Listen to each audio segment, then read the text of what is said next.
Hi, Embracing Only podcast family. This is Archita. We are introducing impact moments, actionable insights that highlight the best and powerful learning moments and wisdom from our past episodes of incredible guests. In this highlight reel, you'll hear leadership lessons from a combat veteran, taking action to be anti-racist, mastering workplace negotiations, leveraging your uniqueness for success. We'll take a topic and break it down in a short, snappy episode. So click on the link in the show notes to continue listening to these impact moments with our amazing guests.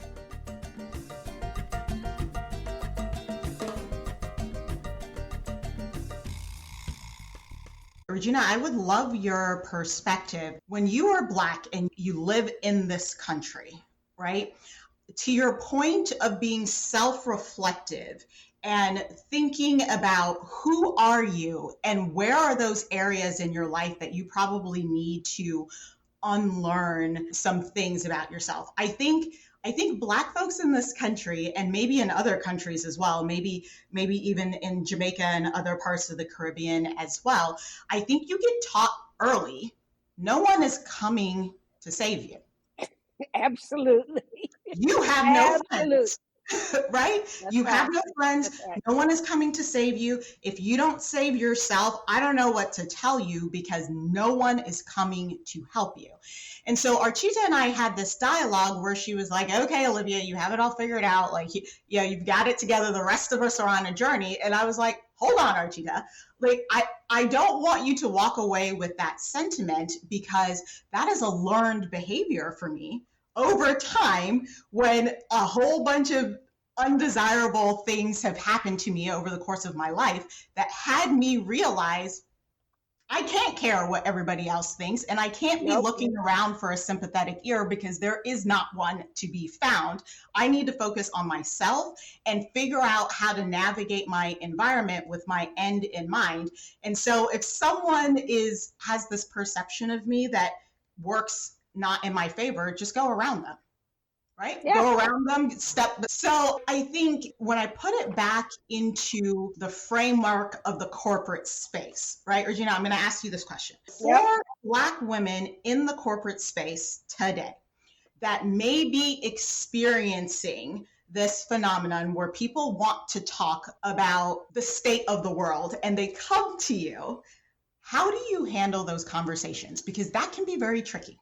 It can be very tricky in the corporate space. So what recommendation would you have for Black female leaders in the corporate space that are being tapped to help people do this self-reflection themselves, knowing how tricky that can be? Yeah, if it were me, and I will say when I retired from the Bell system, I was an executive director, reporting directly to the vice president and general manager of large business and government sales, okay? If it were me, I'd hire a consultant.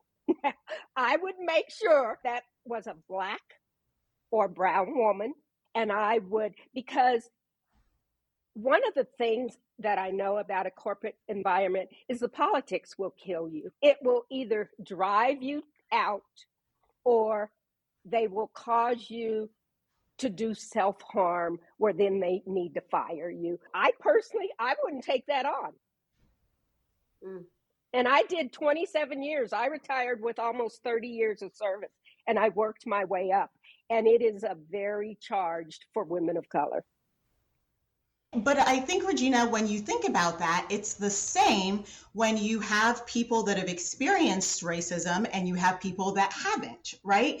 It's like we're living on two different planets because the way we view the world is from different lenses, right? So it's nearly impossible to convince someone that has not experienced what you have experienced that this experience actually exists. It's nearly impossible to get people to believe your reality when they have not seen it, felt it, experienced it for themselves. What they do know is their own privilege. I can honestly say what helped propel me up the corporate ladder. Regina, I 100% agree with you. Like, my head's getting ready to pop off over here because I 100% agree with you. And I think this is my hesitation in fixing people, right? Like, my job is not to fix you. That is your job, is to fix you. Even when we talk about our spouses, my job is not to convince Dan that my reality is real. That is not my job.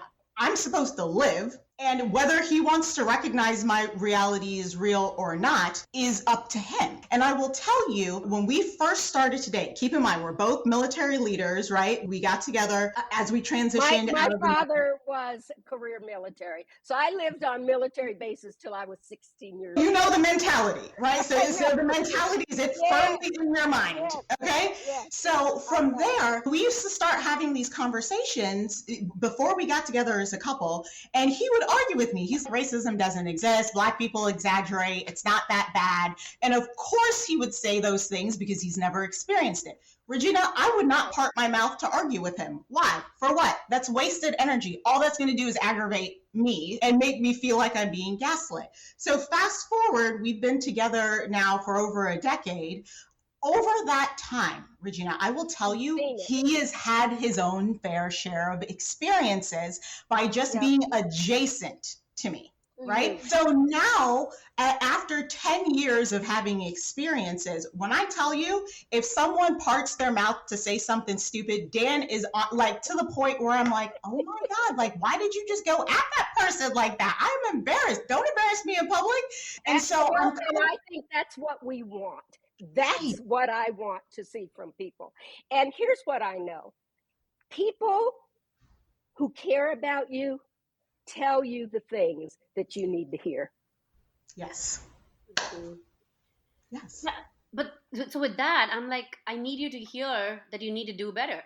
So that's where my head's at. I'm on this education journey because if you don't speak up, if you don't have a conversation about it, if you don't engage in discourse about it, you're never going to understand. Live in a bubble. The closest bubble is a bubble of sameness. I want both of you all to join our network, and your callers too. I put it in there. If you go to Mighty Networks, we have a Race to Dinner Connect, okay? But join that network and you will just be immersed in dozens of great conversations, people, and you will see people doing the work. I love it. I love it because I'm a believer. I'm going to say it out loud to others as well. Race to Dinner has a connect called Mighty Network. They also offer a course called Race to Self-Actualization for Black, Indigenous, and other non-white women. Would you like to share a little bit about that, Regina, about the self? That's where you learn to put your life plan in place. These are the things I value. These are the things I want to do, be, and have in my life. These are the things. So we put that whole life plan together. So when you walk out of that course, and it's like a 5-week course, you know who you are because you have just spent 5 weeks coming up with that, designing it. I love that. And I encourage our listeners to join that course because I will tell you, especially if you're a woman of color in the corporate space, this is the number one question that people struggle with. Who are you? What do you want and why do you want it? If you can answer those questions, the sky is absolutely the limit, and you have reduced the possibility of someone else defining your identity for you. And there is power in that. So I definitely recommend that. Lots and lots and lots and lots of women of color struggle with this. White women struggle with it as well. So everyone can benefit from really doing the work to understand who you are so that the world doesn't define you. And what I love is that when you are operating out of values, there is never a question about what you're going to do. Somebody asked Saira, know who I am, and my values are not situational. They are who I am in my life. Yes, this thing was directed right at me here. I'm going to be like, I've done so much work on this. I have my values up here: family, accountability, impact, respect, and integrity. Those are my values there. But the reality is, and my why, inspire action, influence change, drive out inequities. But it's this fire to drive out inequities that gets me into trouble with my sense of self a lot of times, because I think when you're doing your own work of anti-racism work, you question, do I understand this well enough to be standing here and speaking about this? It's always learning. You're always learning. There is never a time in your life when you're not learning, especially if it's the work you do and love. I read something every day that I go, oh, didn't know that. As a matter of fact, I'll share with you one. I did not know that the Filipinos were the first farm workers, that when Filipinos went on strike, the country brought in Mexicans to do that work. Yeah. Yes, you're right. Regina, it's been an absolute pleasure. Like so many other directions we could go on this. We absolutely joining the Mighty Network, because if not now, when? Yes. And I'd encourage our listeners to do the same. And to all of my dear white friends and colleagues listening in, I'm here to help you as you're doing the work and to have those conversations.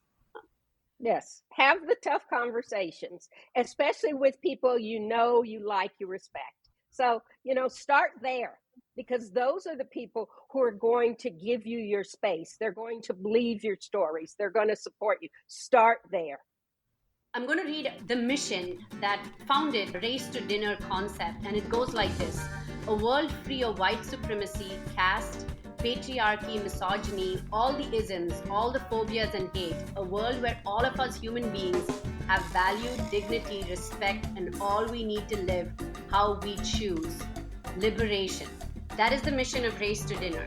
And we're so thrilled of the work that both you and Saira are doing to truly take this mission forward in one of the most refreshing and exciting ways, because you are rattling people up, and that's the only way we're going to wake up.